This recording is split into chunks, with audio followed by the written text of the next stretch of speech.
Herzlich willkommen zu einem neuen Spitzengespräch in der Akademie für Menschliche Medizin.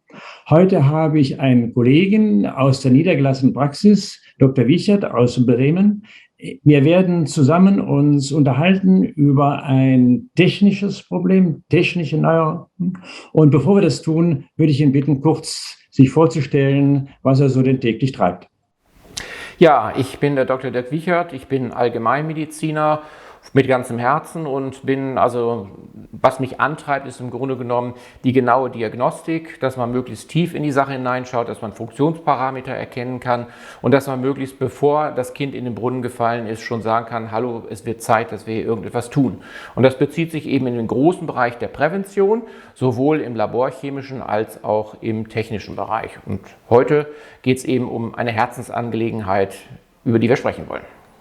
Ja, also ich darf mich ganz herzlich bedanken für diese Möglichkeit, auf dieses geballte Wissen, was Sie in Ihrer Praxis aufgebaut haben, zurückgreifen zu können und es unseren Followern vermitteln zu können. Denn das ist das, was wir wirklich brauchen. Solide Diagnostik zu einem möglichst frühen Zeitpunkt, wo es nicht darum geht, eine Krankheit möglichst früh zu erkennen. Auch das ist ja leider Gottes immer noch nötig, aber besser wäre es noch, wie Sie angesprochen haben, auch schon in der Prävention, frühzeitig Funktionsstörungen aufzudecken und dann zu sagen, Achtung, Achtung, hier haben wir ein Problem, aber wir haben auch Möglichkeiten. Und auch darin sind Sie ja recht fit mit den neuesten erforschten Möglichkeiten, die wir haben heute in der orthomolekularen Medizin und, entsprechend auch einzugreifen und steuernd einzugreifen und nicht mit dem Holzhammer oder dem Messer es anzufangen. Also noch einmal ganz herzlichen Dank und heute zum Herzensthema. Genau.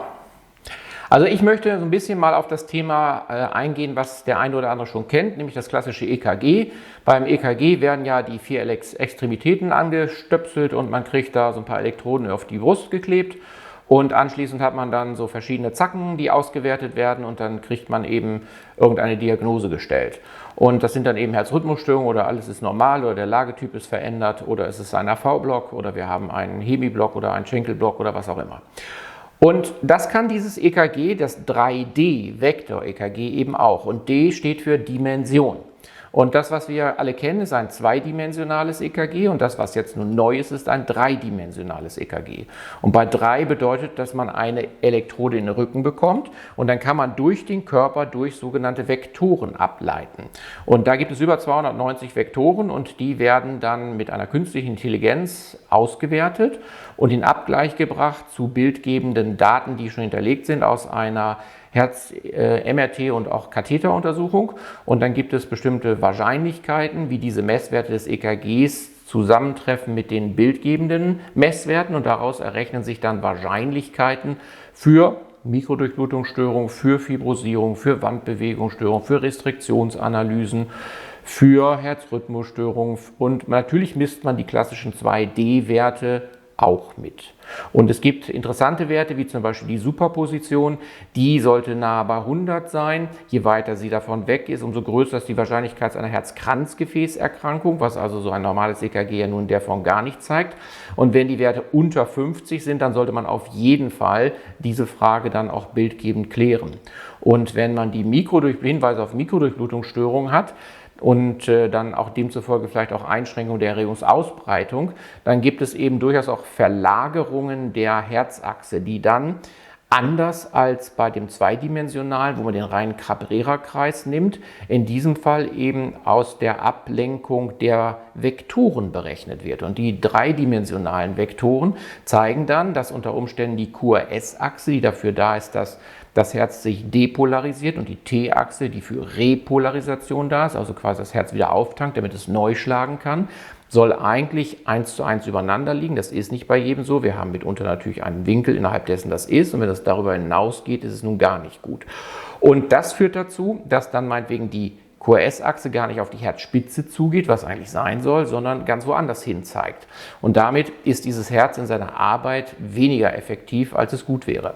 Trotzdem geht es diesen Patienten oft, wenn sie kommen, erstmal ganz gut.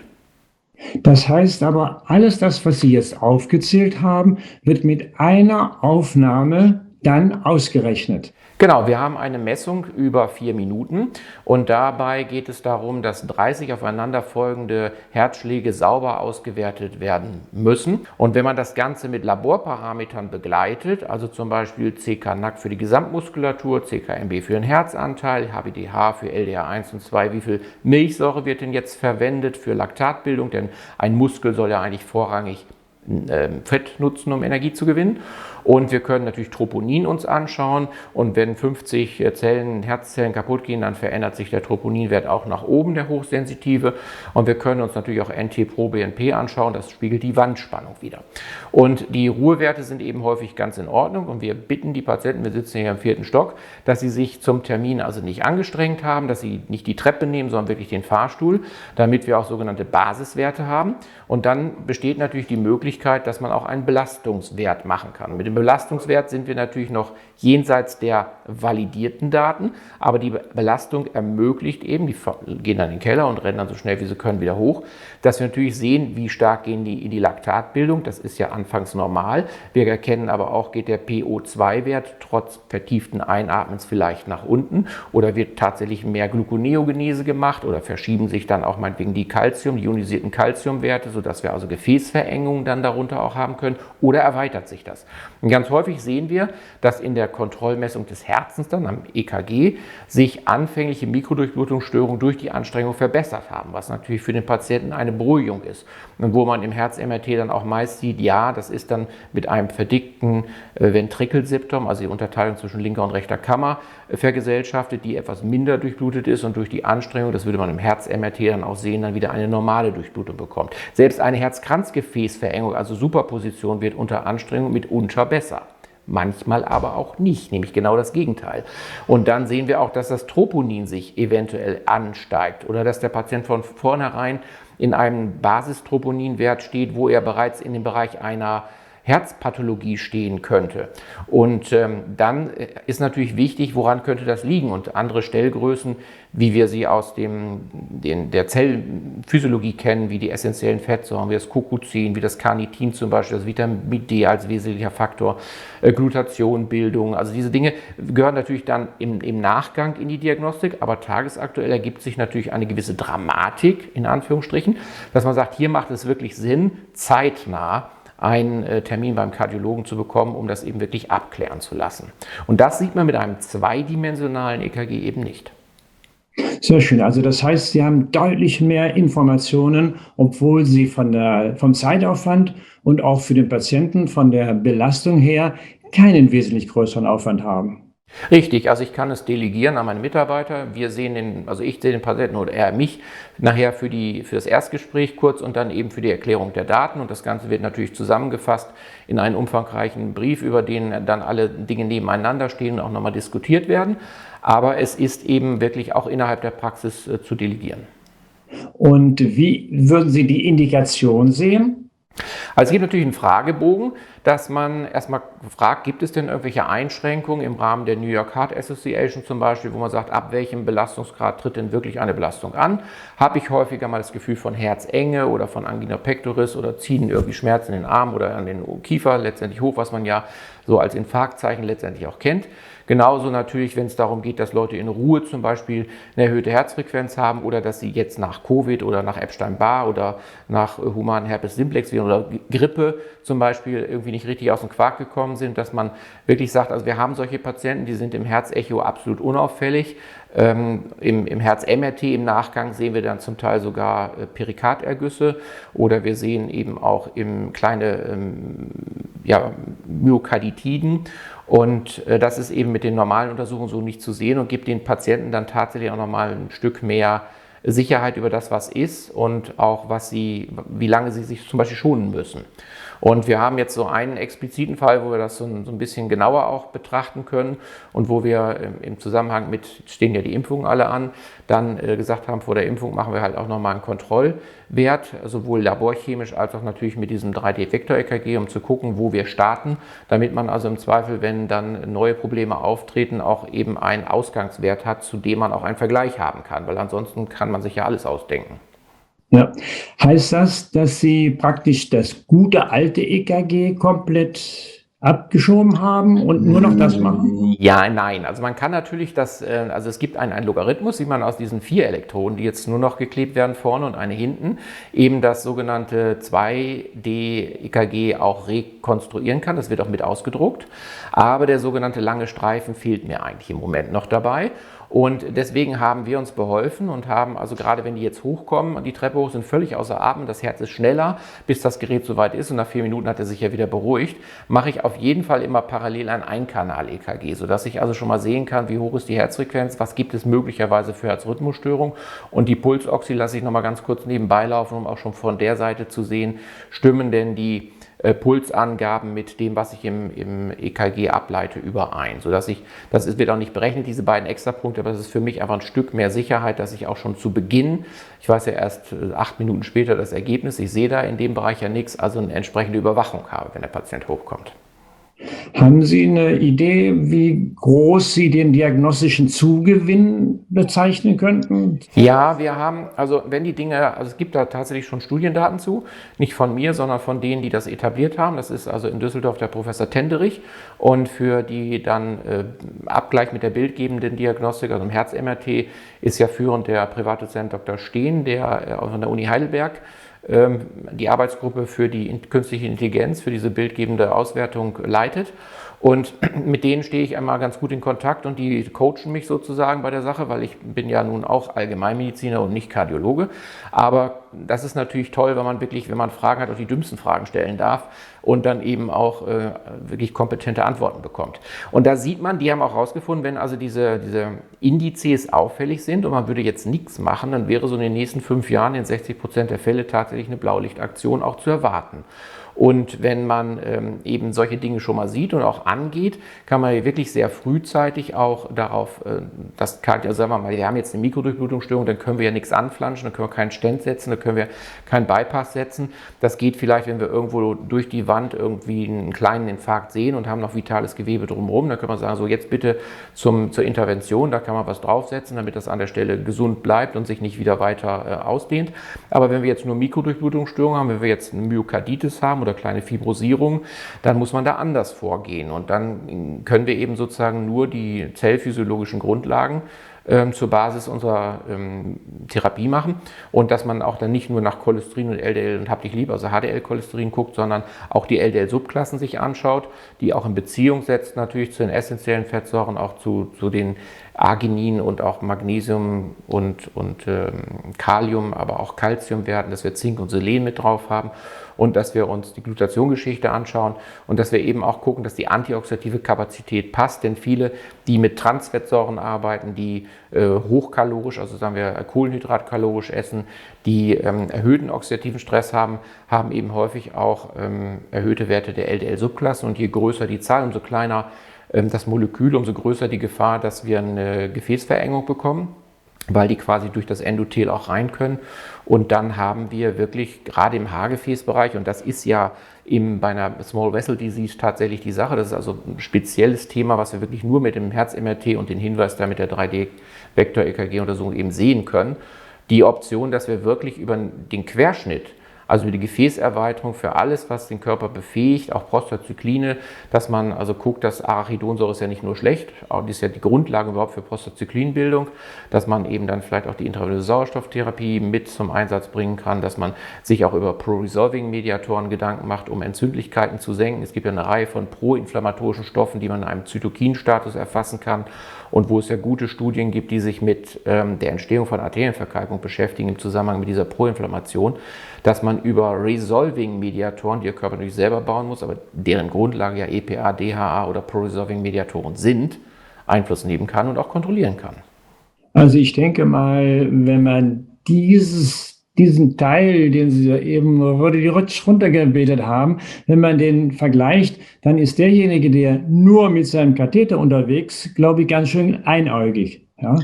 Ja, der sieht vor allen Dingen nur die großen Gefäße, und es gibt ja nicht wenige Patienten, die über Herzbeschwerden klagen. Da gibt es ja auch Medikamente für, man nimmt ja einen Calciumantagonisten oder das Ranolzolin, was ja auch eine kleine Mikrogefäßerweiterung macht, um also gerade da, wo man jetzt mit dem Katheter nichts sieht und auch mit dem CT nichts sieht, wo man wirklich das Herz-MRT für braucht, auch einen Effekt zu erzielen. Aber auch da ist die Erfolgsrate ja begrenzt und es macht eben Sinn, auch die natürlichen Einflussgrößen, die es ja darüber hinaus noch gibt, synergistisch zum Einsatz zu bringen. Also inklusive der guten alten Ernährungsempfehlung, die Sie auch schon kurz erwähnt hatten, oder die Bewegungsempfehlung. Ich kann mich erinnern, 2000 Anfang, ich weiß nicht, was hat die Uni in Leipzig, die haben 100 Patienten, die kathetert waren und die Indikation für einen Stent hatten. Mit den 100 haben sie Pinchen ziehen gemacht.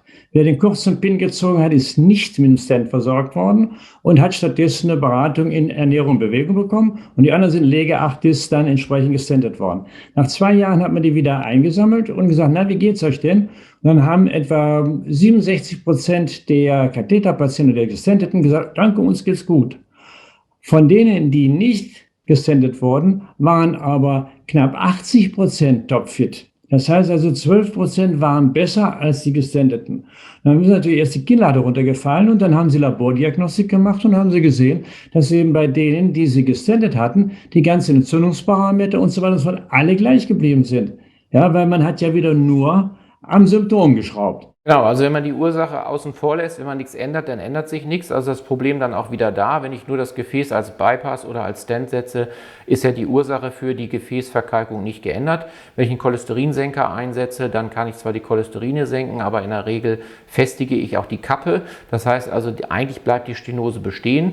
Wenn ich antientzündlich arbeite, besteht die Gefahr, dass die dort Cholesterinablagerungen auch wieder resorbiert werden können und dass die Kappe ja nicht zwingend einreißt, das ist ja immer die große Befürchtung, sondern dass sie sich tatsächlich wie überschüssiges Bauchfett auch zurückentwickeln kann und wenn man einigermaßen einen guten Stoffwechsel hat, dann auch nicht überschüssige Haut zurückbleibt, es sei denn, man hätte nun wirklich Adipositas per magna, dann wird es wohl nicht ganz gehen, aber ansonsten ziehen sich ja auch solche Bereiche zurück und man kann eben wirklich sehen, auch Stenosen werden besser. Und nicht nur am Herzen, sondern wenn man das jetzt auch nochmal sagen wir, mit dem Knöchelarmindex und einer Pulswellendiagnostik für den Rest des Körpers vergleicht, was man ja auch super dann eben mal verbinden kann, sieht man das. Und wenn man Impedanzmessungen macht und sich anguckt, wo ist das extrazelluläre Wasser und ich kann sehen, ne, wie ist das Zellmembranpotenzial in der Lage, das Wasser auch wirklich reinzuhalten. Und gerade wenn ich eine Insulinresistenz habe zum Beispiel oder wenn ich einen Mikronährstoffmangel habe, wenn ich einen Aminosäuremangel habe, wenn der Körper immer von der Substanz leben muss, um zu improvisieren, dann können solche Dinge sich eben nicht regenerieren. Dann bin ich einfach ausgebremst in einem Improvisationsstoffwechsel. Würden Sie mal ein bisschen aus dem Nähkästchen plaudern, Ihr Eindruck, wie denn im Bereich der Kardiologie der Wissensstand in diese Richtung gediehen ist? Also ich denke mal, dass das Wissen grundsätzlich ja irgendwo da ist. Das wird ja sowohl an der Uni gelehrt, es wird ja auch abgeprüft. Es gibt ja auch gute Studien, die sich zum Beispiel auch im Hinblick auf CoQ10 ja auch äußern oder auch auf Carnitin als Notwendigkeit für eine Beta-Oxidation und Muskelmasse ernährt sich ja nun primär von Fetten, also da ist das Wissen, aber weder das CoQ10 ist erstattungsfähig, noch das Carnitin ist erstattungsfähig. Neu gibt es ja jetzt ein synthetisches Omega-3-Präparat, was ja wohl eine gute Studienergebnis hat. Ich bin ein bisschen kritisch, weil man ja von den SOL1-Rezeptoren weiß, dass die teilsynthetischen Fettsäuren, also das DHA speziell, auf diesen Rezeptor wunderbar passt, aber leider die blutdrucksenkende Wirkung nicht vermittelt. Und insofern ist es wichtig, dass man da die natürlich belassenen wirklich verwendet.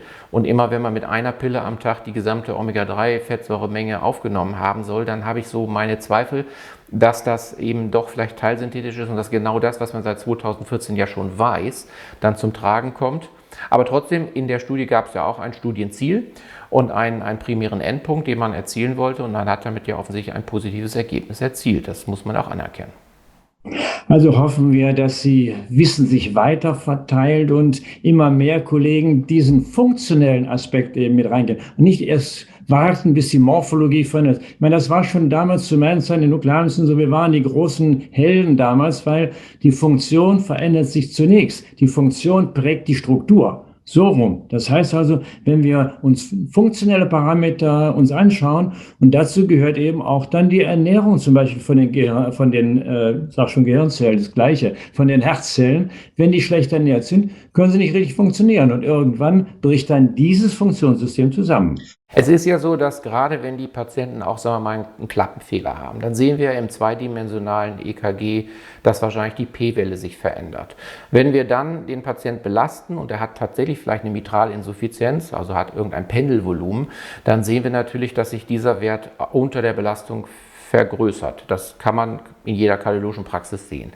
Wenn wir aber dann parallel in der nebenbei abgenommenen Blutgasanalyse eben auch sehen, dass zum Beispiel der PO2-Gehalt sinkt, obwohl er ja tiefer eingeatmet hat und ja nur 4 Stockwerke gegangen ist, sehen wir natürlich auch, was über das Pendelvolumen an vermehrter Sauerstoffausschöpfung da ist oder was eben durch Vermengung in dem kapillaren Blut jetzt gar nicht mehr ankommt.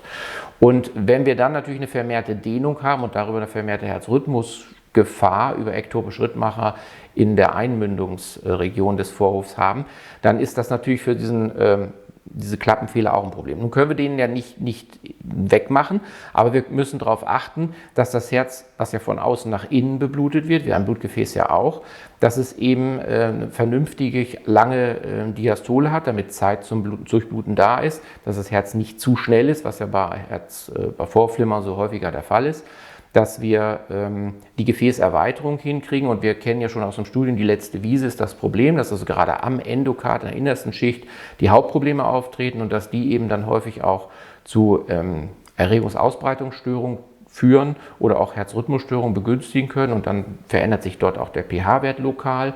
Und damit ist das Ruhepotenzial ein anderes, was ja bei minus 70 Millivolt eigentlich liegt, und bei minus 50 Millivolt haben wir ja nach dem Alles-oder-Nichts-Prinzip unser Aktionspotenzial. Und wenn wir dann relativ nah an sagen wir mal, minus 60 sind, dann muss nur noch ganz wenig passieren, bis eben eine Aktionspotenzial passiert. Und das sind so Dinge, die sind alle bekannt, das wird mir auch keiner irgendwie im Mund verdrehen, aber wir wissen, wir haben mit Kalium, Magnesium zu tun, und Kalium, wenn das bei 3,6 ist zum Beispiel, in der untersten Norm, und Kalium folgt dem Zucker in die Zelle, also jemand ernährt sich jetzt vielleicht kohlenhydratfreudig, dann haut plötzlich mit dem Zucker das Kalium in die Zelle rein, wir haben es nicht mehr im Serum, und schon haben wir möglicherweise eine Darmkrampf oder Muskelkrampf oder Herzrhythmusstörung dabei. Und Magnesium wird ja auf Kasse überhaupt nicht untersucht, habe ich jetzt gerade die Tage gehört. Und Magnesium ist ja nun essentiell, damit Schritt 5 der Atmungskette sich überhaupt drehen kann für die ATP-Synthase. Und es ist aber gleichzeitig auch ein Gegenspieler zu Calcium für die Gefäßerweiterung. Es ist wichtig für die Insulinsensitivität. Wir verlieren unheimlich viel darüber. Und es ist eben schon wichtig, dass man sich das sowohl in der Zelle als auch im Serum anguckt. Und ich sage immer, in der Zelle ist sozusagen auf dem Konto und im Portemonnaie ist im Serum. Und bei Tante Emma wird eben bezahlt mit dem Portemonnaie. Die hat keinen EC-Anschluss. Und dann ist es so, nur wenn ich das beides gemeinsam angucke, handle ich auch nicht falsch. Häufig ist es zum Beispiel so, dass Zink im Vollblut weit über der Norm ist und im Serum sogar im Mangel. Und dann muss ich wirklich und das ist auch ein Marker für Herzrhythmusstörungen, wenn man das mal nachgoogelt. Also das wird ja kaum im Zusammenhang von Herzrhythmusstörungen diskutiert. Selen ist ja vielleicht noch bekannt, dass das so ist. Und wenn Leute jetzt scheinbar gesunden Fisch essen, der ja mal gesund war und heute sehr viel Quecksilber auch enthält und Arsen, dann ist Quecksilber, fängt uns das Selen weg, und das Arsen blockiert uns die Succinat-Dehydrogenase. Das heißt, alles am Schritt 2 der Atmungskette, wo der Citratzyklus andockt, wird, solange der Arsenspiegel erhöht ist, extrem eingeschränkt und verbraucht man das Vitamin B1, was ja eigentlich über Gemüse zugeführt werden soll und was eine Halbwertszeit von 3, 4, 5 Tagen hat, wenn ich es mal nicht esse. Das sind so Dinge, die zellphysiologisch auch bekannt sind, die aber natürlich in dem normalen Untersuchungsverlauf und in den Leitlinien überhaupt nicht auftauchen. Auch, dass man bei Herzschwäche Eiseninfusionen gibt und dass man das hochsetzt und dass jede Zelle Eisen braucht und dass, wenn ich Muskelmasse aufbauen will und Aminosäuren gebe und Leute vor der Kachexie schützen will, dass ich dann Eisen brauche, ist alles bekannt. Aber es ist mir nicht bekannt, dass im Krankenhaus, sagen wir mal auf der Kardiologie bei Herzschwäche, Eiseninfusionen gegeben werden. Ja, oder Aminosäuren hochgefahren werden oder. Ja, nun haben wir sehr eingehend über die 3D-Vektor-EKG-Kardiografie gesprochen. Wann sehen Sie denn die Indikation für dieses MRT, von dem Sie eben gesprochen haben? Ja, also wenn die Marker, die die künstliche Intelligenz auswirft, so sind, dass da wirklich also eine Dringlichkeit kommt, es gibt dort einen Indikationspfeil in der neuen Auswertung, die beginnt von grün und geht auf rot. Und wenn man so über die 50% rüberkommt, dann steigt natürlich die Wahrscheinlichkeit deutlich an. Wenn man also noch im grün-gelben Bereich ist, dann kann man sagen, okay, lass uns erstmal hier um die Physiologie der Zelle und das, was man also laborchemisch und ernährungstechnisch und lifestyle-technisch machen kann, uns unterhalten und uns verändern und das EKG in 3-4 Monaten nochmal neu machen. Aber wenn man über die Sache hinweg rutscht, dann muss man schon davon ausgehen, dass da Dinge doch wirklich auch nicht in Ordnung sind. Und dann lohnt sich tatsächlich auch das MRT. Ja gut, dann sage ich für heute ganz herzlichen Dank für diesen ersten Einstieg und ich freue mich auf möglichst zahlreiche weitere Gespräche. Vielen Dank. Gerne, habe ich gern gemacht. Bis zum nächsten Mal. Tschüss. Tschüss.